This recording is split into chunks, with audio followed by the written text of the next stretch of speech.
So another Tattersalls October Yearling Sale has come to a close after 8 days of trade.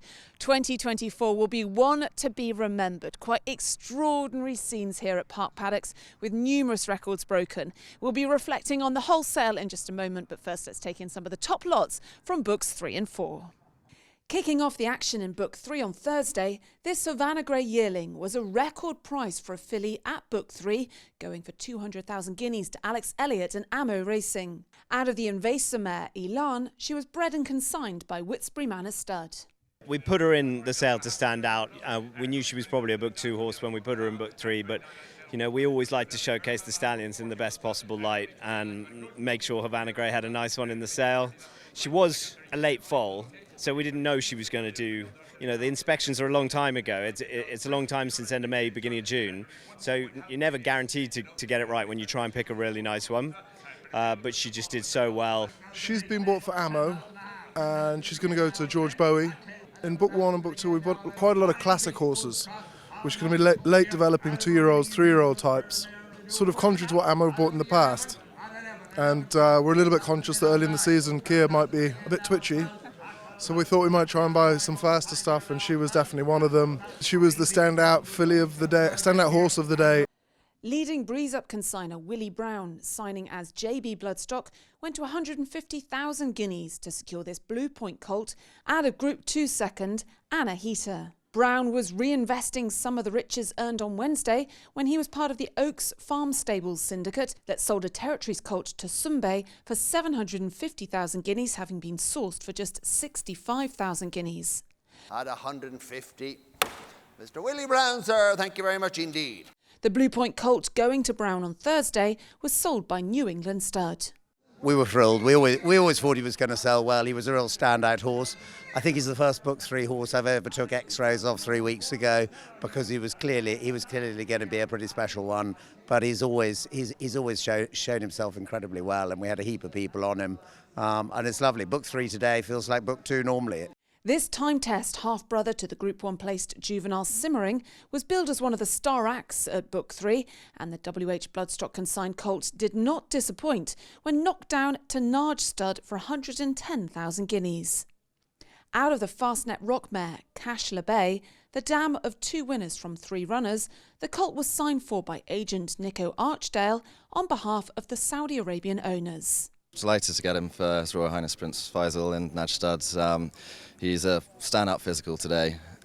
He's a half to a very smart horse in Simmering, and yeah, time test does very well out there, so fingers crossed he'll be a smart prospect for them. So to sum up what has been a remarkable October yearling sale, here's Tattersalls Marketing Director Jimmy George.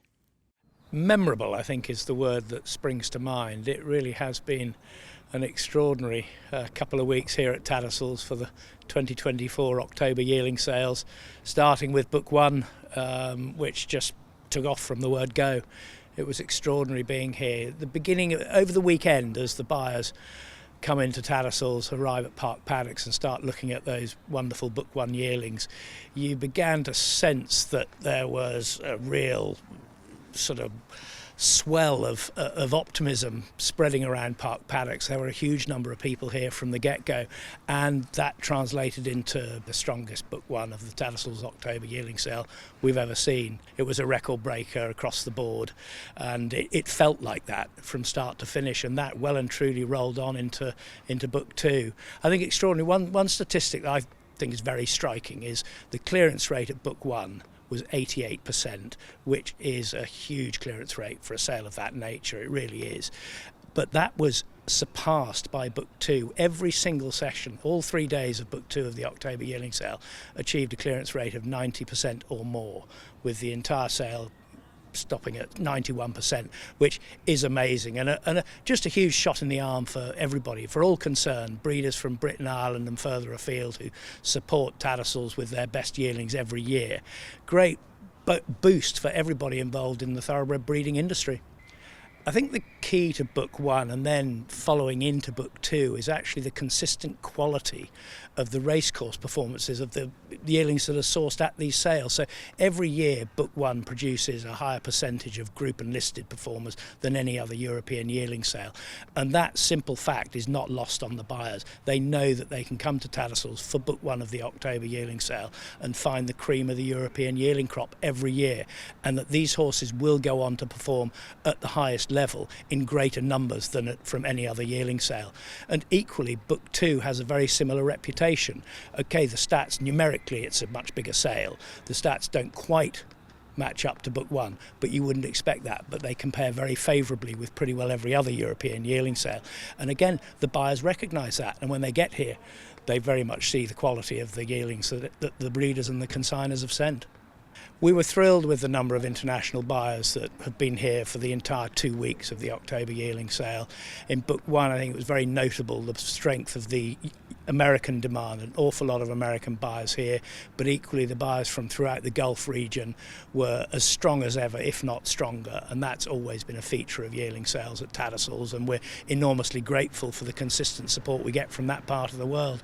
But in addition to that, you had Hong Kong buyers, you had Australian buyers, you had Japanese buyers, and people from throughout Europe. But the domestic demand was perhaps one of the greatest positives to come out of the entire 2 weeks. There were concerns. The wider world is not necessarily in its greatest spot at the moment, but the domestic demand has held up incredibly well throughout the fortnight.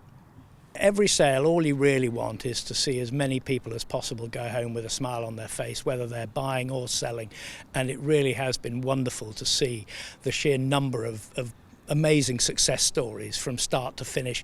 A lot of new people getting involved, a lot of young faces, who their commitment and their skill being rewarded. And look, you get to the end of this fortnight and you feel that maybe we're in a better place than we thought we were, and I think that's a great thing to take away from the last couple of weeks at Tattersalls.